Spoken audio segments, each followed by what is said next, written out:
গাজল বিধানসভার আলমপুর ও শহর সংলগ্ন এলাকায় বিজেপি বিধায়ক চিন্ময় দেববর্মনের বিরুদ্ধে পোস্টার পড়ায় শোরগোল শুরু হয়েছে। পোস্টারে বিধায়ক প্রার্থী হিসেবে বিজেপির তরফে নতুন মুখ দাবি করা হলেও বিজেপি নেতৃত্ব এই পোস্টারের দায় অস্বীকার করেছে।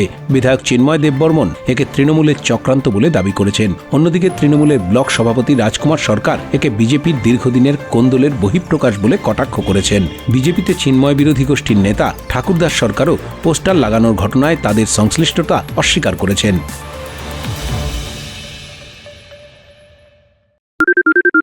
সোনাক্ষী, মশলা কোথায়?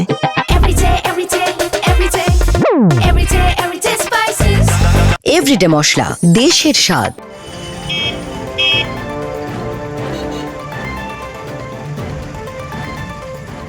আমজনতার নজরে আসা এই পোস্টার ঘিরে বর্তমানে রাজনৈতিক মহলে চাঞ্চল্য ছড়িয়েছে।